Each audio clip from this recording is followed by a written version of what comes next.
Puji Tuhan. Sebelum saya bersaksi, boleh izinkan saya membawa teman-teman dari Suparna, 14 orang. Boleh saya mengucapkan yel-yel terlebih dahulu sebelum saya bersaksi? Boleh. Saya undang teman-teman saya yang dari Suparna Sutra. Puji Tuhan, luar biasa. Kita dari Suparna Sutra punya yel-yel. Salam orang-orang berbahagia di dunia. Itu saya, itu kamu, itu kita.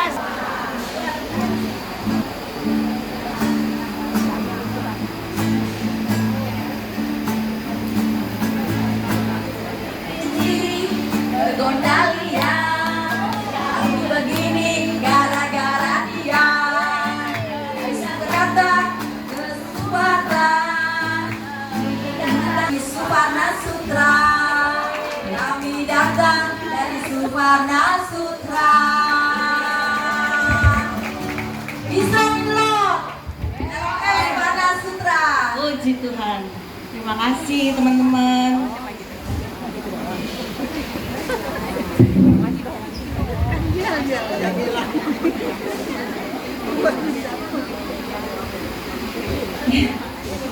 Puji Tuhan. Ketika Sis Yulia meminta saya untuk bersaksi, sebenarnya saya agak kaget dan agak malu karena saya jarang berdiri di depan banyak orang seperti ini. Tapi karena suara Tuhan menyuruh saya untuk menyaksikan kesaksian ini supaya menjadi berkat bagi wanita-wanita Allah di sini. Salam kenal, nama saya Eli Sutanto, istri dari satu suami, 2 anak, 1 mantu dan 1 calon cucu. Puji Tuhan, saya dilahirkan oleh kedua orang tua saya yang masih ada sampai hari ini. Saya dilahirkan dalam keadaan yang tidak sempurna dengan kelainan mata. Saya 5 saudara, saya dan adik saya. Ada flek di retina mata yang dengan bertambahnya usia, flek itu lama-lama akan menutup mata dan akan menjadi buta. Penyakit itu saya tahu ketika saya umur 30. Saya tahu penyakit itu ketika saya umur 30 tahun. Dan ketika itu dokter berkata, flek ibu sudah membesar.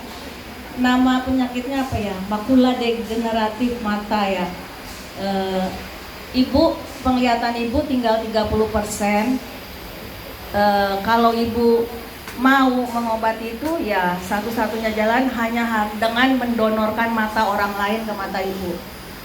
Selebihnya tidak ada.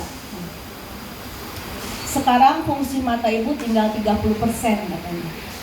Jadi kalau saya lihat ibu-ibu yang cantik di sini, maaf ya kalau saya nggak negor gitu, karena nggak jelas. Burung, tapi saya yakin di sini ibu semua cantik-cantik. Jadi ketika itu umur 30, saya pun umur 30 itu baru lahir baru dan dibaptis. Jadi ketika itu saya sedang cinta mula-mulanya sama Tuhan, saya baru tahu penyakit itu. Jadi betapa syok dan dahsyatnya ketika itu, betapa sedihnya, tetapi itulah rema yang selalu setiap hari kita baca, yaitu firman Tuhan. Rema itu yang menguatkan kita. Bagaimana kita menghidupkan firman Tuhan ketika kita mengalami suatu masalah. Itu rema di firman Tuhan menjadi hidup. Di situ saya dikuatkan bahwa orang di Amsal 18 ayat 14 dikatakan, orang yang bersemangat mampu bertahan di dalam penderitaannya, tapi siapa dapat memulihkan semangat yang patah. Di Amsal 17 katakan, hati yang gembira adalah obat yang manjur. Di situ saya pegang, saya hidup dengan sukacita, walaupun saya hidup dengan keterbatasan. Saya bahkan melayani Tuhan. Dari situ Tuhan mengangkat saya senang menyanyi, saya senang bermain musik. Di dalam keterbatasan saya, Tuhan memberikan hikmat, Tuhan memberikan talenta. Saya nggak tahu cara gimana. Saya senang dengan alat musik, dengan piano, dengan gitar, saya senang menyanyi. Tapi saya tidak bisa membaca, tidak bisa melihat tulisan. Alkitab saya Alkitab audio. Lagu saya hafal. Tuhan beri talenta lebih dari orang biasa. Saya bisa mendengar dan menghafal lebih dari orang biasa. Ketika saya mendengar lagu, saya ambil gitar, saya bisa bermain secara otodidak. Tuhan angkat saya seperti itu. Saya tahu Tuhan mau pakai saya untuk menjadi berkatnya di dalam ladang pelayanan. Dari situ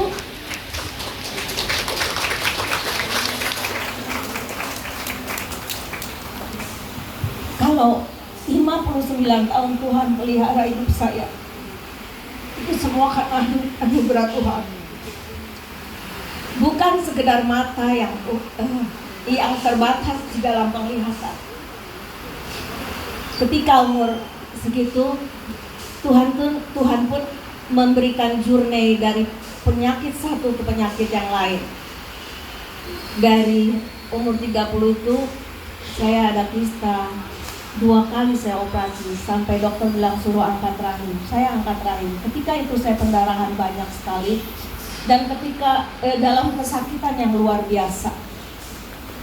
Firman itu muncul ketika di Yesaya dikatakan, jangan takut anakku, apabila engkau menyeberang melalui air, aku akan menyertai engkau. Melalui sungai engkau tidak akan dihanyutkan. Apabila engkau menyeberang melalui api, tidak akan dihanguskan. Bahkan nyala api tidak akan membakar. Di dalam kesakitan yang luar biasa, ayat itu muncul dan saya menjadi kekuatan buat saya. Saya siap untuk diangkat rahim saya. Setelah itu tidak berhenti di situ. Masih banyak lagi yang penyakit lain yang saya jalani. Tetapi di dalam keterbatasan itu, semua saya jalani dengan sukacita. Saya tetap melayani Tuhan. Setiap hari Tuhan menambah-nambahkan talenta kepada saya. Jadi sini saya mau berkata bahwa keterbatasan, kungkungan penjara, penyakit, masalah bukan alasan untuk tidak melayani Tuhan. Jadi puji Tuhan, sekian kesaksian saya. Sebelum saya tutup, saya akan menyaksikan kesaksian saya melalui satu pujian yang mengatakan bahwa Tuhan mencintai saya. Walaupun di titik terendah, Tuhan ada di setiap cerita proses hidup saya. Puji Tuhan. Michael pegangin kali. Mike.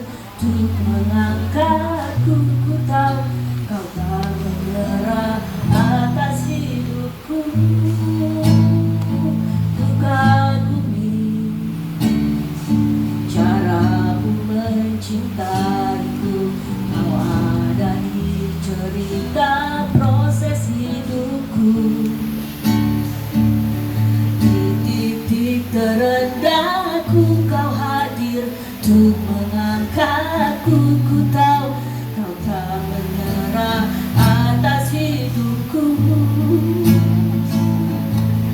Tak terbatas kuasamu, tak terbuka caramu.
Ya, terima kasih.